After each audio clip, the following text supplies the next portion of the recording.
2016 access පස්සේ පස්සේට තියෙන්නේ. අපි මේ වගේ ප්‍රාථමික අතුරු ආගන්තුක අතුරු කියන මතක් කරගෙන තියෙන්නේ. ඒවා මෙතනදී පැහැදිලි කරන්න තියෙන දැන් වල පැහැදිලි කරන්න. මොන වගු තුනක් තියෙනවා. හරියට තේරුම් ගන්න වගු තුනක් හරි කීපයක් හරි තියෙද්දි ප්‍රාථමික අතුරු කියන්නේ මොකද්ද? වගුවේ රෙකෝඩයක් අනන්‍ය හඳුනා ගන්න පුළුවන් ශේෂ්ත්‍රය. එහෙනම් ප්‍රාථමික අතුරු කියලා කියන්නේ මේක ගත්තාම දැන් ඉන්ස්ට්‍රුමන්ට් ටේබල් එකේ ඉන්ස්ට්‍රුමන්ට් නම ඉන්ස්ට්‍රුමන්ට්. එහෙනම් ඉන්ස්ට්‍රුමන්ට් ටේබල් එකේ තියෙන්නේ තූල්‍ය භාණ්ඩ විස්තර. එහෙනම් ID කියන එකෙන් පාවිච්චි කරනවා මේක තමයි ප්‍රයිමරි කී නේ. මේක තමයි ප්‍රයිමරි කී වෙන්නේ. මොකද තූල්‍ය භාණ්ඩයක් වෙන් කරලා හඳුනා ගන්න පාවිච්චි කරන්න පුළුවන් මේ ID එක. එහෙනම් මේක ප්‍රාථමික අතුරු. වගුවේ නමත් ඉන්ස්ට්‍රුමන්ට් ටේබල් ඉන්ස්ට්‍රුමන්ට් ID කියන එක තමයි මේ ID කියලා දෙන්නේ. ස්ටුඩන්ට් ටේබල් වගුවේ නම ස්ටුඩන්ට්. එහෙනම් ස්ටුඩන්ට් ID කියන එකනේ SID කියන්නේ. එහෙනම් මේකේ ප්‍රාථමික අතුර මෙයා නම ගන්න බෑනේ සාමාන්‍යයෙන් ග්‍රේඩ් එක ගන්නත් බෑ. මේ බරෝයින් ටේබල් එකකින් එතකොට බරෝයින් ටේබල් කියන්නේ රැගෙන යන වගුව බලන්න ඔයාලට මේකේ පැහැදිලි වෙනවා එක වගේ ශේෂ්ත්‍ර දෙකක් තියෙනවා නේ. ID මේකෙත් තියෙනවා IID කියලා ශේෂ්ත්‍රයක්. ඒ ශේෂ්ත්‍රය මේකෙත් තියෙනවා. SID කියලා මේකෙත් ශේෂ්ත්‍රයක් තියෙනවා. SID කියලා මේකෙත් තියෙනවා. එහෙනම් මතක තියාගන්න එක සමාන ශේෂ්ත්‍ර කීපයක් තියෙනවා නම් මෙතන අපිට ආගන්තුක අතුරු ගැන කතා කරන්න පුළුවන්. එක සමාන ශේෂ්ත්‍ර තියෙනවා නම් ඒකට අපිට පුළුවන් ආගන්තුක අතුරු ගැන සාකච්ඡා කරන්න. right? එහෙනම් බලන්නකෝ මොනවද තියෙන සමාන ශේෂ්ත්‍ර තියෙනවා. ID මෙතනක් තියෙනවා SID මෙතනක් තියෙනවා. අපි නිකන් බලමු කොහේ ඉඳන් කොහෙටද යන්නේ කියලා. මම කියන්නේ මේකේ තියෙන IID මේකේ පේන්නවද නේ? මේකේ තියෙන SID මේකේ පේන්නවද කියලා තීරණය කරා නම් හරි. එතකොට ඔයාලට ආගන්තුකය අතුර මොකක්ද කියලා තීරණය කරන්න පුළුවන්. right? එතකොට බලන්න මේකේ මෙතනින් තූර්යවාදක භාණ්ඩයක් ලබා ගත්තාම කවුරු හරි නේ මේ වගුවේ මේ ශේෂ්ත්‍රයෙන් යම්කිසි தත්ත්වයක් මේ වගුවට ඇතුළත් කරන්න නේ. ප්‍රාථමික අතුර වෙලා තියෙන්නේ මේකනේ. එහෙනම් මේ ශේෂ්ත්‍රය අයිති IIDට මේ ඉන්ස්ට්‍රුමන්ට් ටේබල් එකට අයිති ශේෂ්ත්‍රයක් බරෝයින් ටේබල් එකේ තියෙනවා. එහෙනම් මෙයාගේ ෆොරින් කී එකක් වෙනවා. SID මෙයානේ ප්‍රාථමික අතුර වෙන්නේ. එහෙනම් ස්ටුඩන්ට් කියන මේ ස්ටුඩන්ට් වගුවේ ස්ටුඩන්ට් ID එක බරෝයින් ටේබල් එකේ පෙන්නලා තියෙනවා. එහෙනම් ඊතලයේ තියෙන පැත්ත තමයි ෆොරින් කී කියන්නේ. ඉහත හරි බලන්න ප්‍රශ්නය. ඉහත දත සමුදායේ ප්‍රාථමික අතුරු දෙකක් ඒ වාගේ වගු වල නම්ද සමග ලියා දක්වන්න. එහෙනම් පළවෙනි වගුව මොකද්ද? Instrument table. ඉන්ස්ට්‍රුමන්ට් ටේබල් එකේ ප්‍රයිමරි කී එක වෙන්නේ IID. ස්ටුඩන්ට් ටේබල් එකේ ප්‍රයිමරි කී වෙන්නේ SID. කැමති නම් මේකේ ලියන්න පුළුවන්. බරෝයින් ටේබල් එකේ බලන්න එකක් ගන්න පුළුවන්ද කියලා. ඩේට් ගන්න නැහැ සාමාන්‍යයෙන්. IID ඩුප්ලිකේට් නම SID ඩුප්ලිකේට් වෙනවා. එහෙනම් මේ දෙන්නම ගත්තොත් දෙන්නම ඩුප්ලිකේට් නම I.3 S.4 ඒකම තියෙනවා I.3 S.4. එහෙනම් ඒ දෙන්න ගන්න බෑ. එහෙනම් මේ තුන් දෙනාම ගන්නවා. I.3 S.4 දිනේ වෙනස්. මෙයා 3 1 මෙයා 1 2. එහෙනම් බරෝයින් ටේබල් එකේ සංයුක්ත ප්‍රාථමික අතුරක් තියෙන්නේ කවුද? date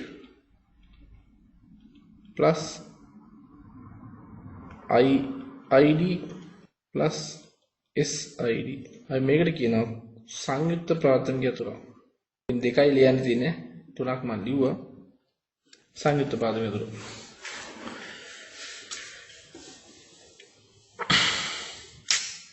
ඊළඟට දෙසැම්බර් මාසයේ 2 වෙනි දින පාසල් තූර්යවාදක කණ්ඩායමට පරිත්‍යාගයක් ලෙස බෙර දෙකක් ලැබුණේ.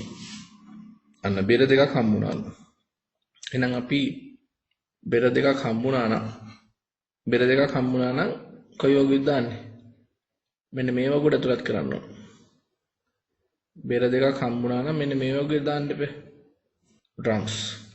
නම්බරයක් දෙන්න ඕනේ 1004 212යි 2016 මේවා අප්ඩේට් වෙලා අනිත් ඔක අප්ඩේට් වෙලා නැහැ.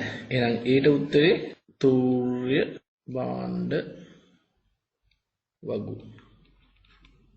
දත්ත සමුදායේ වගු වල යාවත්කාලීන කරන ලද පේලි. අප්ඩේට් කරන ලද පේලිය ලියන්න ඕනේ කියලා කියනවා. එහෙනම් මේකේ මාතෘකා ලියන්න කියන්නේ නැහැනේ. I 0.04 grams 3.12යි 2016 ඔන්න යාවත් කාලීන වූ රෙකෝඩය.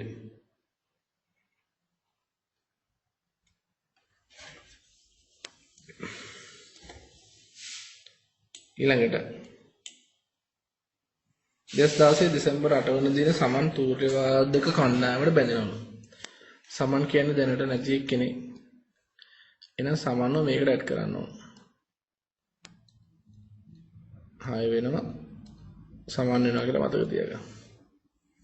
එදින මොහොත ට්‍රම්පටයක් ලබා ගනි. එහෙනම් ට්‍රම්පටයක් මේ සමන් මේකින් ට්‍රම්පටයක් ගත්තා කියන්නේ.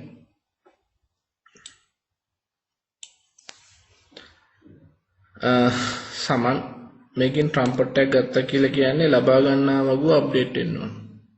මේකට රෙකෝඩයක් යන්න ඕනේ මොකද්ද? දෙසැම්බර් 8 12යි 8 2016 ට්‍රම්පට් එකක් 1001ක් ගත්තා. sorry 1000 කියන්නේ I 0.01ක් ගත්තා. සම් S 0.06. එන වගු දෙකක් අප්ඩේට් වෙන්න ඕන. ඊට උත්තරේ වගු දෙකක් අප්ඩේට් වෙන්න ඕනේ මොනවද? ස්ටුඩන්ට් වගුවයි ස්ටුඩන්ට් ටේබල් එකයි borrowing ටේබල් එකයි ලබා ගන්නා වගුවයි මේ දෙක අප්ඩේට් වෙන්න ඕනේ. අප්ඩේට් වෙන රෙකෝඩය යාවත් කාලේ කරලාද පේලි ලියා දක්වන්න. එහෙනම් ස්ටුඩන්ට් ටේබල්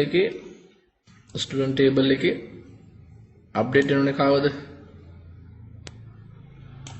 මෙයා නේද S 0.06 සමන් ග්‍රේඩ් එක දීලා නැත්තම් හිස් තියන්න.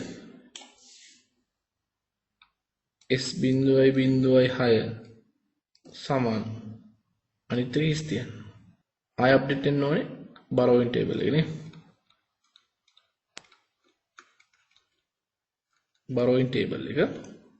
borrowing table එක අප්ඩේට් වෙන්න ඕනේ දිනේ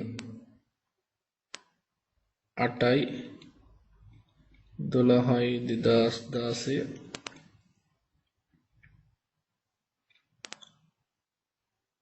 අරයන් මොකද්ද? ට්‍රම්පට් එකක් I 0.01 අරයන්නේ S 0.06 කියන එක නා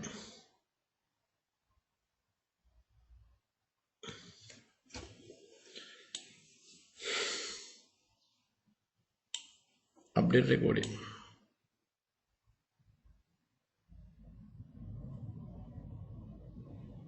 සමන්ගේ grade එක නැත්තම් හිස් තියන්න දීලා නැහැ එහෙනම් හිස් තියන්න කරන්න දෙන්න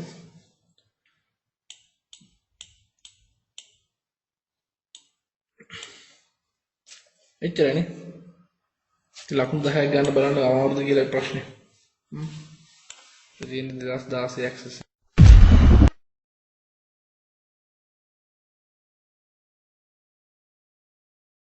මේක බලන්න පාරිභෝගික දත්ත වගුව ප්‍රාථමික යතුරු දෙකක් ඒවාට අදාළ වගු වල නම් වගු සමග ලියා දක්වන්න.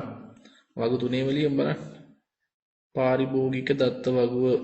පාරිභෝගික දත්ත වගුවේ නම ගන්න බෑනේ ප්‍රාථමික යතුරට.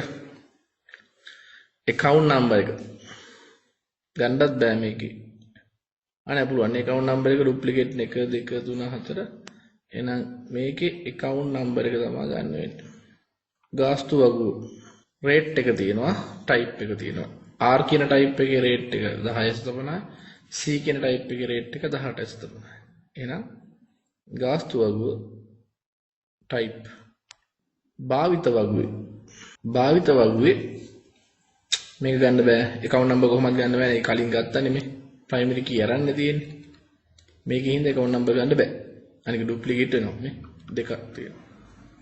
unit ගන්න කොහොමද ගන්න බෑ. units කියලා කියන්නේ ඒක පාවිච්චි කරපු එකක ප්‍රමාණයනේ. ඒව ගන්න බෑ.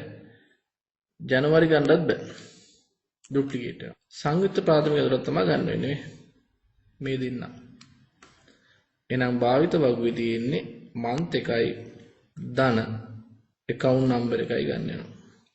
ඒක ඇවිල්ලා සංයුක්ත ප්‍රාථමික අතර composite primary key එකක්. අන්න ආගන්තුක අතුරු දෙකක් ඒවට අදාළ වගුවල නම් එහෙනම් ආගන්තුක අතුරු තියෙනවා නම් බලන්න අර type කියන එක ආගන්තුක අතර. කොහෙන් කොහෙට ආපු එකක්ද? type එක මෙහෙන් මෙහෙටද ගියේ නැත්නම් මෙහෙන් මෙහෙට ගියාද? type ප්‍රාථමික අතුරු පැත්තෙන් නම් තමයි අනිත් පැත්තට යන්නේ. right? type මේ දෙකේම දිනා මෙයා ප්‍රාථමික අතුරුනේ. එහෙනම් මෙයාගේ ඉඳලා පාරිභෝගික දත්ත වගුවට ගිහිල්ලා තියෙනවා. එහෙනම් මෙයා foreign key එක. මෙතන account number එක. account number මේකෙත් තියෙනවා. මේකෙත් තියෙනවා. මෙයා ප්‍රාථමික අතුරු වෙලා හින්දා මේකේ තියෙන එක මෙතන පෙන්නලා තියෙනවා. මේකේ තියෙන එක එතන පෙන්නලා තියෙනවා. එතකොට භාවිත වගුවේ account number එක මෙයා foreign key එක. මොන foreign key දෙකක් අහුවනද දැක්කද? මම foreign key දෙකට එන්නේ. වගුවේ නම ලියන්න ඕනේ. පාරිභෝගික දත්ත වගුවේ type කියන්නේ foreign key එක. භාවිත වගුවේ account number කියලා කියන්නේ පාරිභෝගිකයේ ලිපිනය යන ශ්‍රේෂ්ඨය ඇතුළත් කිරීමට වඩාත් යෝග්‍ය වගුව. පාරිභෝගිකයේ ලිපිනය ගන්න වෙන්නේ ගාස්තුවකට භාවිතවකට බෑනේ. පාරිභෝගික දත්ත වගුවට. පාරිභෝගික දත්ත වගුව. අප්‍රේල් මාසය සඳහා R වර්ගයට අයත් ABC නවාස් නම් වූ නව පාරිභෝගිකයෙක් ඒකක 120ක් භාවිත කර ඇතනම් කුමන වගු යාවත් කාලිනක අප්‍රේල් මාසය සඳහා අප්‍රේල් R වර්ගයට අයත් ABC නවාස් ABC නවාස් මේකේ නෑ දැන් පාරිභෝගික වගුවේ ඉන්න බෑ ABC නවාස් නෑ නව පාරිභෝගිකයෙක් ඉන්නේ එහෙනම් මෙයා යන්න ඕනේ ABC නවාස් 1005ක් කියලා දෙන්න වෙනවා. type එක R. එහෙනම් අප්ඩේට් වෙන්න ඕනේ. පාරිභෝගික දත්ත වගුව මේ 120ක් පාවිච්චි කරා කියලා කියනවනේ අප්‍රේල් මාසෙට.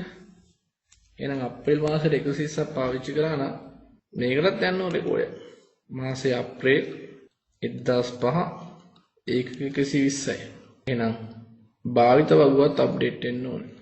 ඉහත කොටසෙන් ලැබුණේ යාවත් කාලය සඳහා අදාළ වගුවල යාවත් කාලීන වූ පේලි සහ ඒවට අදාළ වගුවල නාම ලියා දක්වන්න. එහෙනම් පාරිභෝගික දත්ත වගුව මේකේ අප්ඩේට් වෙන්න ඕනේ කවද? account number 1005 කියලා දාලා තියෙනවානේ. නම ABC නවාස් 1005 type එක R. භාවිත වගුවේ මාසය අප්‍රේල් 1005 120යි. ජනවාරි මාසය සඳහා AB සිල්වාගේ මුළු බිල්පත ලබා ගැනීමට කෝරියක් හදන්න කියනවා. ABC සිල්වාගේ මුළු බිල ජනවාරි මාසය සඳහා සම්බන්ධ කළ යුතු වගුව. දැන් ඉස්සෙල්ලාම ජනවාරි මාසයේ මුළු බිල හදන්න නම් අපි ගන්න ඕනේ AB සිල්වා කියන්නේ කවුද කියලා හොයාගන්න ඕනේ. AB සිල්වා කියන්නේ කවුද කියලා හොයාගෙන 1001යි. එයා වරන් යනවා 1001කින් ජනවාරි මාසෙට කොච්චර ඒකක ප්‍රමාණයක් ජනවාරි මාසෙට කොච්චර ඒකක ප්‍රමාණයක් තියනවද කියලා බලනවා. බලලා මෙයාගේ ටයිප් එක බලනවා. ටයිප් එකත් එක්ක මේවා ගුඩ ගිහිල්ලා ඒ ටයිප් එකට දාලා රේට් එක අරගෙන මෙයාගේ මේ දෙන්න ගුණ කරලා ගන්නවා. ඉතින් ලේසි පහසු කාර්යයක් නේ වගු කීයක් සම්බන්ධ වෙන්නේ නැහැ. බලන්නකෝ. ඒ කෝරිය හදන්න ඒ කෝරිය හදන්න ඉස්සලාම AB සිල්වාගේ අංකේ හොයාගන්න ඕනේ. ඒ අංකේ හොයාගෙන යනවා මෙතනට. මේකෙන් ඒ අංකයට අදාළ ජනවාරි මාසේ හොයාගන්නවා. ඒ අංකයට අදාළ ජනවාරි මාසයේ තියෙන යුනිට් ගාන ගන්න. ඒ යුනිට් ගාන ගුණ කරන්න ඕනේ මේ කස්ටමර්ගේ ටයිප් එකේ R නම් R වලට අදාළ රේට් එකෙන් මෙයා ගුණ කරන්න ඕනේ. එහෙනම් මේ වගු තුනම සම්බන්ධ කරන්න වෙනවා නේද? වගු තුනේම දත්ත ඕනේනේ. AB සිල්ලාගේ මුළු බිල්පත ලබා ගැනීමට විමසමක් ක්‍රියාත්මක කිරීම සම්බන්ධ කළ යුතු වගු තුනම සම්බන්ධ කරන්න ඕනේ. පාරිභෝගික දත්ත වගු, භාවිත වගු, ගස්තු වගු තුනම එකට සම්බන්ධ කරලා තමයි කෝරියක් හදන්න වෙන්නේ. ඒක උඩස් 6ක් තිබ්බා.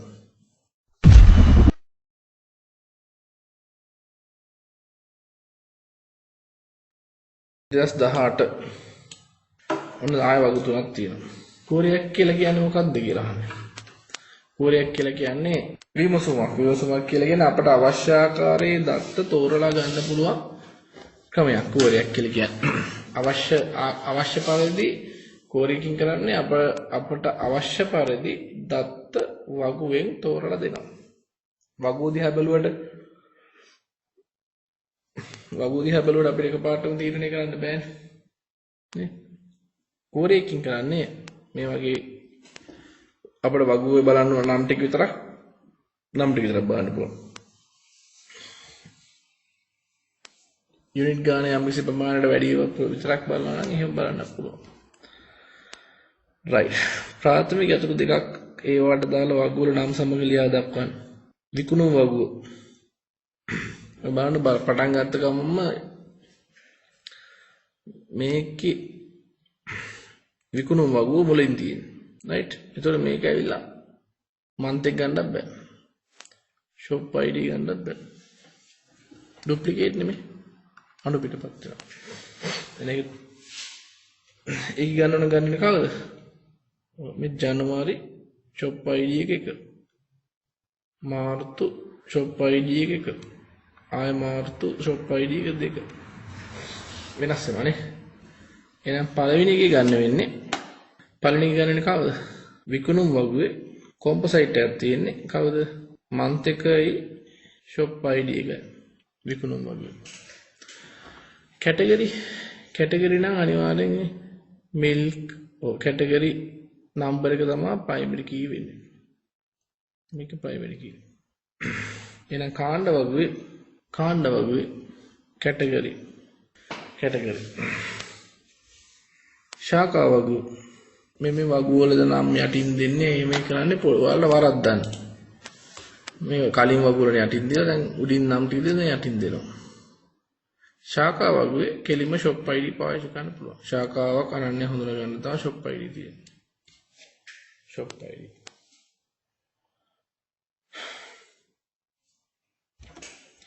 ආගන්තුක අතුරු දෙකක් වගුවල නම් ලියා දක්වන්න. ආගන්තුක අතුරු හොයන්න දැන් මේකේ. මෙයා ප්‍රාථමික අතුරු. මේ දෙන්න ප්‍රාථමික අතුරු. composite primary key වෙන්නේ. මෙයා ප්‍රාථමික අතුරු මෙයාගේ ප්‍රාථමික අතුරු මෙයා. හරි. එහෙනම් ප්‍රාථමික අතුරු මාක් කරලා පස්සේ ආගන්තුක අතුරු හොයන්න පුළුවන්. මේ කැටගරි එක කොහෙද? කැටගරි එක මෙතනක් තියෙනවා මෙතනක් තියෙනවා. එහෙනම් මෙතන තියෙන කැටගරි එක තමයි මෙතන පෙන්නන්නේ. අර ප්‍රාථමික අතුරු නානේ. මෙතන ආගන්තුක අතුරු වෙනවා. FK. මේ shop ID මේ දෙකේම තියෙනවා. ප්‍රාථමික අතුරුලා මෙතන ප්‍රාථමික අතුරු වෙලා ඉවරයි. එහෙනම් මෙයා මෙතනදී ආගන්තුක අතුරු. එහෙනම් ආගන්තුක අතුරු branch table එකේ category sales table එකේ shop ID එක් වෙළඳසැලේ දුරකථන අංකයක් ඇතුළත් කිරීම සඳහා වෙනස් කළ යුතු වගුව එක් වෙළඳසැලේ දුරකථන අංක ඇතුළත් කරනවා නම් අනිවාර්යෙන් ඇතුළත් කිරීම සඳහා වෙනස් කළ යුතු වගුව ආයතනයේ විස්තර දාන්නේ ශාඛා වගුවේනේ. එහෙනම් branch table නැත්නම් ශාඛා වගු. ශාඛා වගු.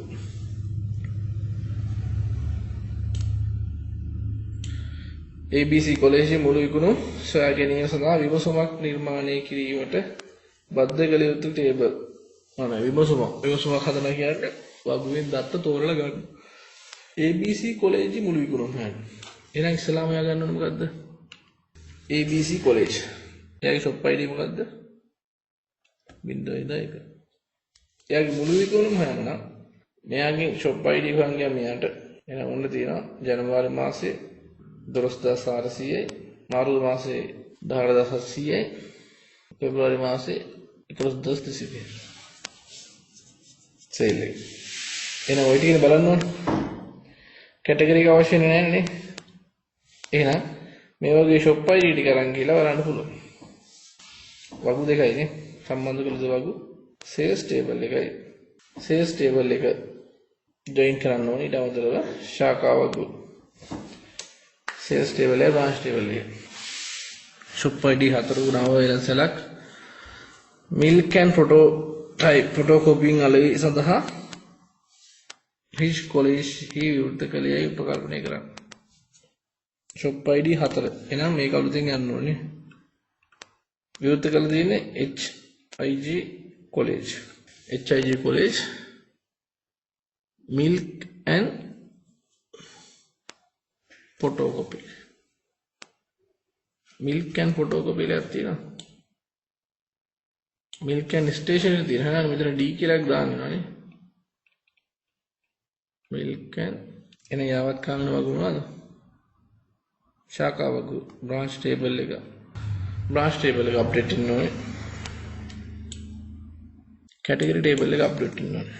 කාණ්ඩ වගු branch table category table. ඉහත සඳහන් පරිදි අලුතින් නිකුත් ලද රෙකෝඩේ ඒවාට අදාළ වගුරු නම් සමය ලියන්න. access ලේසිලු නේ. access ලේසි වගු තුන හරියට මැනේජ් කරගත්තේ නැත්නම් වගු තුන හරියට බැලුවේ නැත්නම් එක වගුවක් හරි පොඩ්ඩක් හරි වැරදුනොත් මුළු ඔක්කොම ගාන 10ම හම්බෙන්නේ නැහැ. branch table එකේ අප්ඩේට් රෙකෝඩ් එක ලියන්න කියලා. HIG college 0.4 HIG college 0.4 type එක දෙන්නත් ඕනේ. milk and photocopy කියපුවම type මේ D එන්නේ category එකට. category වර්ගයේ D. category table එකේ category type එක D. milk and station photocopy. ඔච්චරයි ලකුණු 10.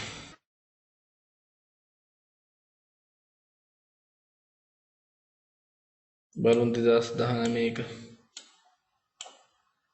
කරපෙන් ටක් කරලා බලන්න මොකද්ද වෙන්නේ කියලා. 2019 පහත පෙන්නේ නැති පාසලේ ක්‍රීඩා කණ්ඩායම කළමනාකරන කරන පද්ධතිය දත්ත සමුදාය වගුරසි play ID say first name last name student ID තියෙනවා. play ID තියෙනවා, student ID තියෙනවා.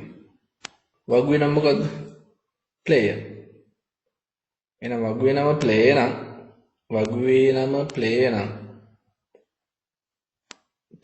player ID තමයි primary key එක වෙන්නේ. මොකද වගුවේ නමත් එක්ක බලන්න ඕනේ. player කෙනෙක් අනන්‍යව හඳුනා ගන්න පාවිච්චි කරන්න පුළුවන් player ID. player කියලා කියන්නේ students ලා තමයි. players ලා කියන්නේ students ලා තමයි. හැබැයි එකම ස්ටුඩන්ට් කෙනෙකුට මම හිතන්නේ එකම ප්ලේ වෙන්න බැරි කමකුත් නැහැ. ප්‍රශ්න නැහැ. බලමු ඒක. ප්ලේයර් ඊළඟට ක්‍රීඩා කණ්ඩායම ප්ලේ ටීම්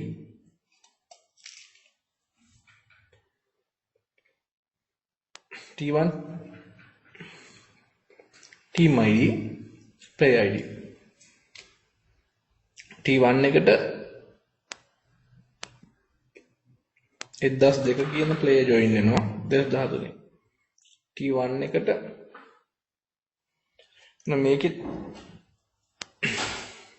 මේ දෙපැත්තම duplicate වෙනවානේ T1 එකට දෙවෙනි ප්ලේයර් ජොයින් වෙන්න 2013. ආයේ T1ට දෙවෙනි ප්ලේයර් 2014 ජොයින් වෙන්න පුළුවන්. ටීම්. අන ටීම් තියෙනවනේ වගු. කණ්ඩායම වගුව. එහෙනම් ටීම් ID කියලා කියන්නේ ප්‍රාථමික අතුර. හරි. ඔන්න එහෙනම්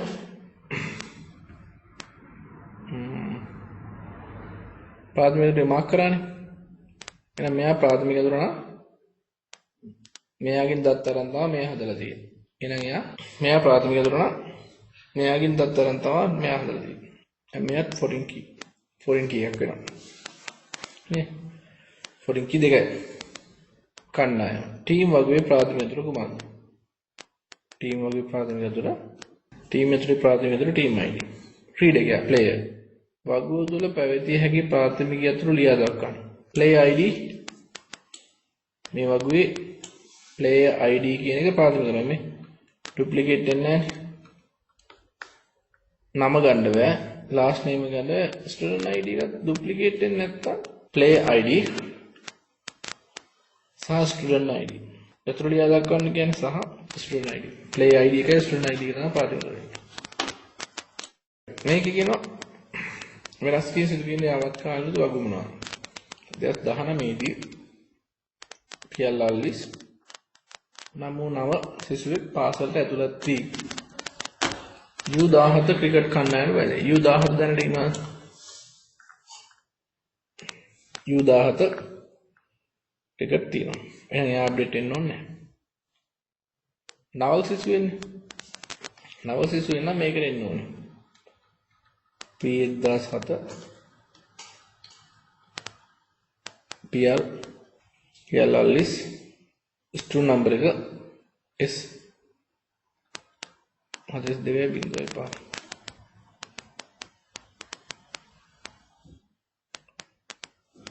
ඊටසේ කියනවා U17 ක්‍රිකට් කණ්ඩායම බැඳිනවනේ එහෙනම් U17 ක්‍රිකට් කණ්ඩායම කියන්නේ T2ට බැඳෙනවා P1007 කොයි අවුරුද්දද 2019 එහෙනම් අප්ඩේට් වෙන්න කෝඩ දෙකයි okay 8 එන්නේ player වගුව ආයෙනවා player team වගුව player වගුවයි player team වගුවයි අප්ඩේට් වෙන්න ඕන ඊට කියනවා U19 වොලිබෝල් කණ්ඩායමේ නායකයා ලෙස